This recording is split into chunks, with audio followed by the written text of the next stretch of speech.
नमस्कार दोस्तों, आप सभी का बहुत बहुत स्वागत है। दोस्तों आज हम राजस्थान जीके के बहुत ही महत्वपूर्ण क्वेश्चन, आपके आने वाले एग्जाम पटवारी का एग्जाम आपके बहुत ही पास आ चुका है और लगभग एक महीना ही आपके उसमें बचा है। तो उसके लिए दोस्तों बहुत ही महत्वपूर्ण क्वेश्चन आपके सभी एग्जाम के लिए, आरएस के लिए भी बहुत ही इंपॉर्टेंट होने वाले हैं। बिना कोई टाइम वेस्ट किए दोस्तों शुरू करते हैं आज का फर्स्ट क्वेश्चन। अगर आपको इसका आंसर पता है तो आप इसका कमेंट सेक्शन में आंसर जरूर लिखिए।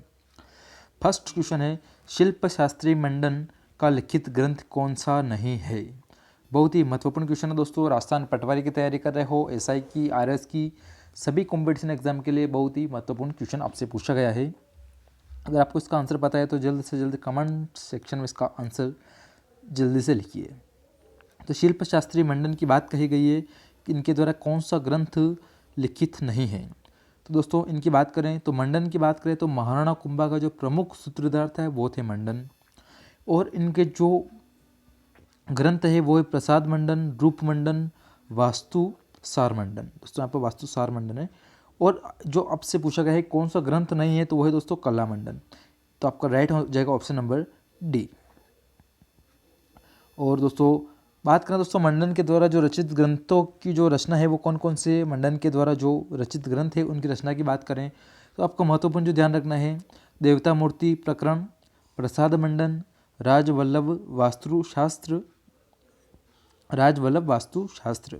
रूपमंडन, वास्तुमंडन और वास्तुशास्त्र और वास्तुसार, वास्तु मंजरी और आपतत्व। ये नौ ही दोस्तों आपके बहुत ही महत्वपूर्ण जो है रचना इनकी, ये आपको ध्यान में रखना है।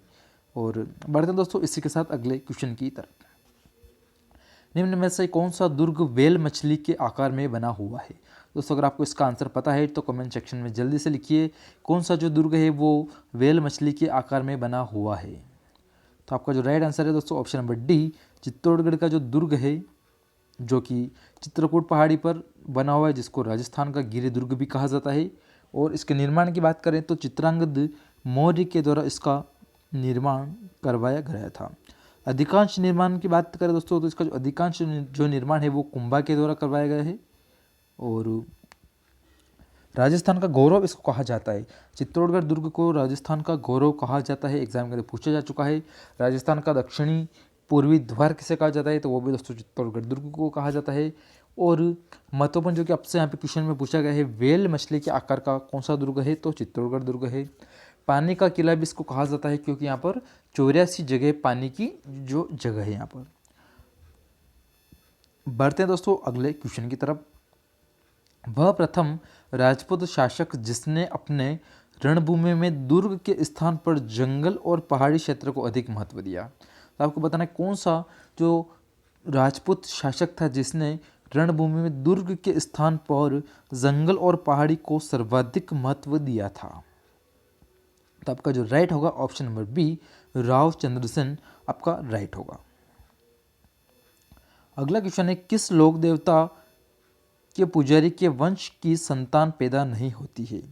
तो आपको बताना है कौन सा जो लोक देवता है उनके पुजारी के वंश की संतान पैदा नहीं होती है।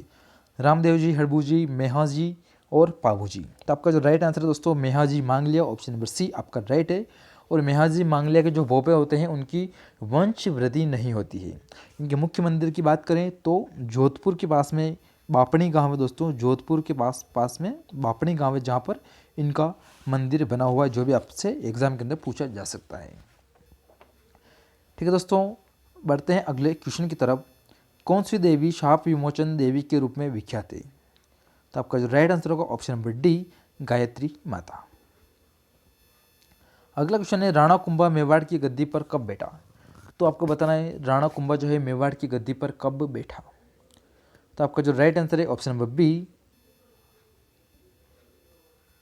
1433 के अंदर मोगल की मृत्यु हुई और उसके बाद उसका जो पुत्र है कुंभा 1433 में मेवाड़ का शासक बना। और इनको ध्यान रखना दोस्तों, कुंभा को महत्वपूर्ण आपसे जो क्वेश्चन एग्जाम में बार बार क्वेश्चन वगैरह इनमें जो रिपीट होता है कि इसको भारतीय मूर्तिकला का विश्वकोश भी कहा जाता है। महाराणा कुंभा को भारतीय विश्वकला का मूर्तिकोश भी कहा जाता है। तो एग्जाम में जब आप देने जाओ तो एक बार कुंभा के बारे में थोड़ा पढ़ के जाना, जरूर जाना, क्योंकि कुंभा से रिलेटेड क्वेश्चन आपको वहाँ पर देखने की संभावना बहुत ज़्यादा रहती है। चित्तौड़गढ़ में द्वितीय शाके जो हुआ था 1534 में।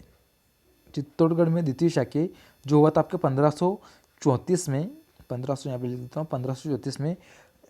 इसमें राजपूतों का नेतृत्व किसने किया था? तो आपको यहाँ पूछा गया है कि चित्तौड़गढ़ में जो द्वितीय शाक्य का नेतृत्व किसने किया था, यहाँ पर राजपूतों का जो नेतृत्व था वो किसने किया था। तो दोस्तों एग्जाम के अंदर पूछा गया है, वन रक्षक के अंदर जो एग्जाम होता है उसके अंदर पूछा गया था। तो चित्तौड़गढ़ में द्वितीय शाक्य का जो नेतृत्व की बात करें तो वो किया था क्वेश्चन नंबर डी, रावल बाग सिंह ने इसका नेतृत्व किया था। चित्तौड़गढ़ में दोस्तों शाक्य की बात करें तो फर्स्ट जो शाखा हुआ था वो हुआ था 1303 में। सेकंड जो हुआ था आपसे यहाँ क्वेश्चन के अंदर पूछा गया है 1534 में। और गुजरात के बहादुर शाह ने इस टाइम पे आक्रमण किया था। और तीसरा जो हुआ था 1567 में, 1567 के अंदर हुआ था जो चित्तौड़गढ़ का द्वितीय शाखा हुआ था। ठीक है दोस्तों, बढ़ते हैं अगले क्वेश्चन की तरफ। कोटा राज्य का संस्थापक कौन था? तो कोटा राज्य के संस्थापक की दोस्तों बात करें तो ऑप्शन नंबर डी आपका राइट होगा, माधो सिंह था। प्रारंभिक में दोस्तों जो कोटा है वो बूंदी राज्य का ही एक भाग था। कोटा जो है वो बूंदी का ही एक भाग था। और शाहजहाँ ने कोटा को बूंदी से अलग कर दिया और माधो सिंह को कोटा का वहाँ पर शासक बना दिया था। इम्पोर्टेंट दोस्तों आपको ध्यान रखना है, राजस्थान में अंग्रेजों द्वारा बनाई गई जो आखिरी रियासत कौन सी थी, तो वो दोस्तों कोटा थी। सो आरएस के एग्जाम के लिए भी दोस्तों आपको यहाँ पर ध्यान रखना है, बहुत ही महत्वपूर्ण जो दोस्तों ये क्लास आपके लिए होने वाली है।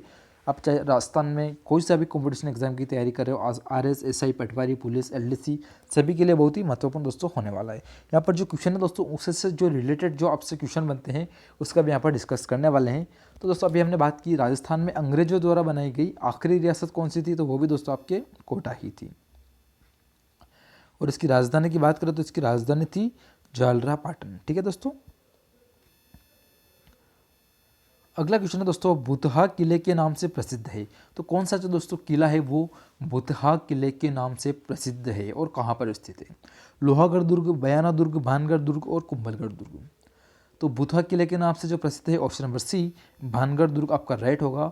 और इस जो कहाँ पर स्थित है दोस्तों, अलवर के अंदर स्थित है। और बाकी जो दुर्ग है दोस्तों लोहागढ़, बयाना और कुंभलगढ़ दुर्ग, ये कहाँ पर स्थित है इसका आप जल्दी से कमेंट करके इसका कमेंट सेक्शन में आप बताइए।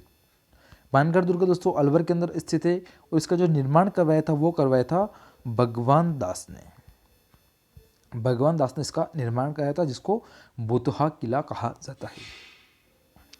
अगला क्वेश्चन दोस्तों, मदन शाही सिक्के किस रियासत में प्रचलित थे? बहुत ही महत्वपूर्ण क्वेश्चन है दोस्तों, मदन शाही सिक्के किस रियासत में प्रचलित थे? बीकानेर, जोधपुर, झालावाड़ या फिर जयपुर। तो ऑप्शन नंबर आपका सी एकदम राइट होगा, झालावाड़ जो आपका एकदम करेक्ट आंसर है। बेड़च, बनास व मेनाल नदियों का त्रिवेणी संगम कहाँ पर होता है? दोस्तों एग्जाम के अंदर बहुत बार रिपीट हो चुका है और पटवारी का एग्जाम के अंदर भी दोस्तों भी लास्ट टाइम ये पूछा गया था। तो बहुत ही महत्वपूर्ण क्वेश्चन है दोस्तों, बेड़च, बनाल और मेनाल नदियों का जो संगम होता है वो दोस्तों आपके भीलवाड़ा में होता है। ऑप्शन नंबर बी आपका राइट होगा। भीलवाड़ा में जो मांडलगढ़ है, मांडलगढ़ के जो पास में एक बिगोद नामक स्थान है। कहाँ पर? बिगोद। तो यहाँ पर इन तीनों नदियों का बेड़च, बनास और मेनाल नदी, इन तीनों का संगम होता है। अलाउद्दीन खिलजी ने 1308 में किस दुर्ग को जीतकर उसका नाम खैराबाद रखा था? तो आपको बताना दोस्तों, अलाउद्दीन खिलजी ने 1308 में कौन सा दुर्ग जीतकर उसका जो नाम है वो खैराबाद रखा था? दोस्तों ये है दोस्तों आपका ऑप्शन नंबर ए, सिवाना दुर्ग आपका राइट होगा। सिवाना दुर्ग की बात करें दोस्तों तो इस तरीके से बना हुआ है यहाँ पर सिवाना दुर्ग और यहाँ पर बना हुआ है जालोर दुर्ग। तो जालोर दुर्ग की जो कुंजी है दोस्तों, जालोर दुर्ग की कुंजी कौन सी है? सिवाना दुर्ग। तो भी आपको ध्यान रखना है कि सिवाना दुर्ग को जालोर दुर्ग की कुंजी कहा जाता है। सिवाना दुर्ग दोस्तों कहाँ पर, कौन सी पहाड़ी पर बना हुआ है? तो ये भी आपसे एग्जाम के अंदर पूछा जा सकता है। तो आपको ध्यान रखना है हल्देश्वर पहाड़ी पर सिवाना दुर्ग बना हुआ है। यहाँ पर लिख देता हूँ, हल्देश्वर पहाड़ी पर। ठीक है दोस्तों, अगला क्वेश्चन है, प्रतिवर्ष हाथी महोत्सव कहाँ मनाया जाता है? तो आपसे पूछा गया है प्रतिवर्ष हाथी महोत्सव कहाँ पर मनाया जाता है? जयपुर, कोटा, जोधपुर या फिर अजमेर। तो हाथी महोत्सव मनाया जाता है ऑप्शन नंबर ए, जयपुर के अंदर आपका ऑप्शन राइट होगा। अगला क्वेश्चन है, राज्य में निम्न में से कौन सा त्यौहार श्रावण मास में नहीं आता है। बहुत ही महत्वपूर्ण क्वेश्चन है दोस्तों, त्यौहार से रिलेटेड हर बार एग्जाम में आपको देखने को मिलता है। तो कौन सा जो त्यौहार है वो आपके श्रावण मास के अंदर नहीं आता है। रक्षाबंधन, नागपंचमी, बड़ी तीज या फिर छोटी तीज। दोस्तों कन्फ्यूज़न अधिकतर बड़ी तीज और छोटी तीज के अंदर ही होते हैं। तो आपका जो राइट आंसर है यहाँ पर ऑप्शन नंबर जो सी है, बड़ी तीज यहाँ पर आपका राइट होगा। ये जो आता है आपके भाद्रपद के अंदर आता है, और यहाँ पर लिख देता हूँ मैं, भाद्रपद के अंदर आता है, श्रावण मास के अंदर नहीं आता है, और कृष्ण तृतीया को आता है। ठीक है दोस्तों, कृष्ण पक्ष के अंदर आता है, तृतीया को आता है आपके बड़ी तीज। इसको बड़ी तीज भी कहा जाता है, कजली तीज आए तो भी आपको कन्फ्यूज़न नहीं होता है।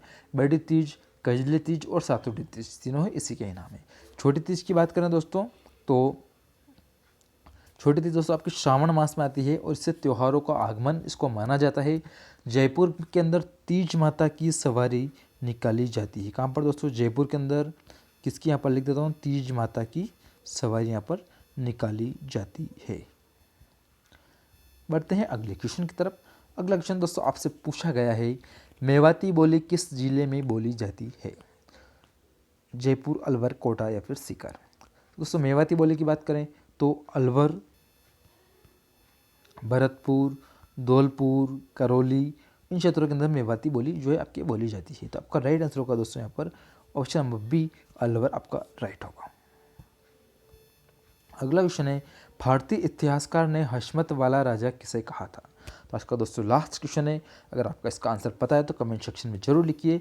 भारतीय इतिहासकार ने हशमत वाला राजा किसे कहा था। राव भिका को, राव जोधा को, राव चंद्रसेन को या फिर राव मालदेव को।